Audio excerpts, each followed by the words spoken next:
ताजमहल हिंदुस्तान के मुग़ल शहनशाह शाहजहां पंहिंजी महबूब राणी अर्जमंद बानो मुमताज़ महल की याद में तामीर करायो हो,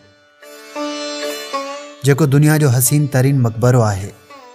यह मकबरो जमुना नदी के किनारे ते आगरे शहर में मौजूद है ऐं पंहिंजे हुस्न कमाल में अज सुधो यकता है ऐं दुनिया के वॾनि 8 अजूबन में गणियो वञे थो। ताजमहल सॼो सफ़ेद संगे मरमर जो ठहियल है, इन करे 14 जे चंड की चांदरोकीअ में उनजो तजुलो ऐं जरको अजीब नूरानी कैफियत पैदा करे छॾे थो। ताजमहल सुबह के कोहीड़े में जमुना नदी के मुखालिफ़ किनारे वटां फिज़ा में तरंदो महसूस थींदो है। ताजमहल की तामीर 1632 ईस्वी का शुरू थी।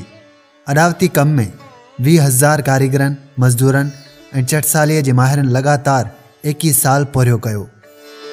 यह महल उन वक्त के 3 करोड़ 20 लख रुपयन के खर्च से 1653 ईस्वी में जुड़ी रास थो। ताजमहल की तामीर के दस्तावेजन में मालूम थिए थो त हिन कम जो अगवान वक्त के इस्लामी इमारत साज़ीअ जो माहिर कारीगर उस्ताद ईसा हो, जेको ईरान का खुसूसी तौर घुरायो वयो हो। ताजमहल के गुंबद के इस्माइल अफंदीअ डिज़ाइन कयो हो। उनका सिवाय भी दुनिया के मुख्तलिफ मुल्कन में केतरा आला कारीगर घुराया वया हुआ, जेकी उस्ताद ईसा की निगरानी में इन मकबरे के कम में शामिल हुआ। उनन में बनारस जो रहाकू पुरव ऐं लाहौर जो काजिम खान भी शामिल हुआ।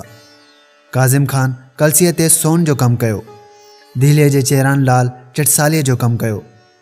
ईरान के मशहूर शहर शिराज में आयल अमानत अलीअ महल में कैलीग्राफीअ जो कम कयो। मोहम्मद हनीफ राजन की निगरानी कंदो हो, जैं त शिराज में मीर अब्दुल करीम मोहमार खान ऐं करामत खान जैन काबिल मोहमारन ऐं मीर मनशीन इन कम की निगरानी कई। ताजमहल अजीम तामीराती मनसूबे के ढंग से तामीर थियल है, जैसे पोयां जमुना नदी वहंदी रहे थी। ताजमहल वारे बाग में 4 वड़ा तलाव ठहियल आहिनि, जन मां एक तलाव में वधिक 4 तलाव ठहियल आहिनि ऐं उन नंढन तलावन मां भी हर एक में अञा भी ॿिया 4 तलाव ठहियल आहिनि, जेकी अरबी तर्ज़ तामीर मूजिब ठहियल आहिनि। हिन मकबरे में अच्छे मार्बल के पत्थर जो तमाम घणो इस्तेमाल थियल है। हिन चौरस मकबरे के आडो ऐवान है।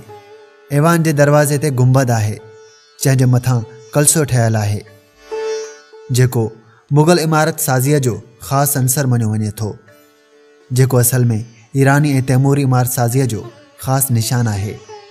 ये चौरस इमारत हर पासे 55 मीटर 495 फुट है। इमारत के मुखिया चौकोर कमरे के कुंड जोड़ू ॾेई 8 कुंडो करे मथां गिच ड्रम ठाए उनके मथां गुंबद अॾियो वियो है, जेको 35 मीटर ऊंचो है। इमारत जो गिच ड्रम 7 मीटर ऊंचो रखियो वियो है। यह मकबरो असल में एक शाही मनसूबे जो फ़कत एक हिस्सो है, जिनमें शाही दरवाज़ो, आलिशान बाग, खाबी तरफ ठहल मस्जिद, साॼे तरफ मेहमान सराय ऐं ॿियूं केतिरियूं ई शानदार इमारतूं शामिल आहिनि। शाहजहां राणी मुमताज़ सां सन 1612 ईस्वी में शादी कई हुई। उन वक्त राणीअ जी उम्र 20 साल हुई। ये संदसि ॿी ज़ाल हुअण सां गॾु हक़ीक़ी रफ़ीक़ हयात, महबूबा ऐं सियासी तौर समाजी सलाहकार भी हुई। शाहजहां राणीअ खे आम राया सां रहम, इंसाफ़ ऐं मिसकिननि जी मदद लाइ मुक़ररु कयो हो। मुमताज़ महल मां बादशाह के 14 बार थिया।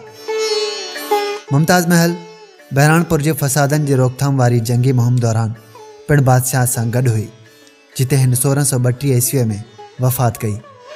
खेसि अमानत तौर बहरानपुर में दफ़न कयो वियो। बाद में शाहजहां बादशाह संदसि लाश आगरे में आणे राजा जय सिंह का ज़मीन ख़रीद करे राणीअ खे ॿीहर अमानत तौर दफ़नायो। उन ज़माने में ताजमहल की अडावत शुरू थी, जेका 22 सालन ताईं जारी रही। राणीअ वफ़ात का अॻु बादशाह का 4 ॻाल्हियुनि जो वचन वरितो हो। 1, बादशाह राणीअ जी क़बर ते मकबरो जोड़ाईंदो। नंबर 2, बादशाह ॿी भी एक शादी कंदो। नंबर 3, बादशाह पंहिंजी औलाद ते मेहरबान रहंदो। ऐं नंबर 4, बादशाह राणीअ जी वफ़ात खां पोइ संदसि मकबरे ते ईंदो रहंदो। दस्तावेज़न मां मालूम थिए थो त शाहजहां उन्हनि मां 2 वचन पाड़िया, यानी एक मकबरो जोड़ायई ऐं ॿियो मुमताज़ महल की वफ़ात खां पोइ ॿी शादी कयई।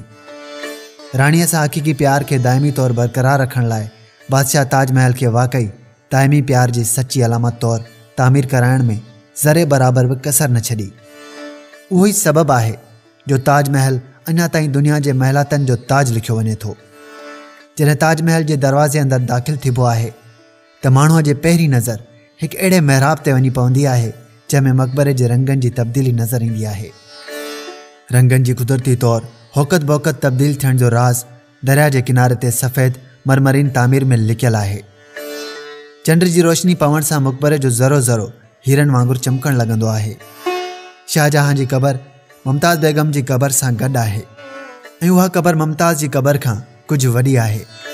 ॿिन्हीअ ते सुञाणप लाइ कुतुबा लॻल आहिनि। आगरो शहर 16हीं ऐं 17हीं सदीअ जे अध ताईं मुग़ल सल्तनत जी राजधानी थी रहियो आहे। उहो हिन वक़्तु दिल्लीअ खां एक्सप्रेस रेलगाॾीअ वसीले 1.5 कलाक जे पंध ते आहे।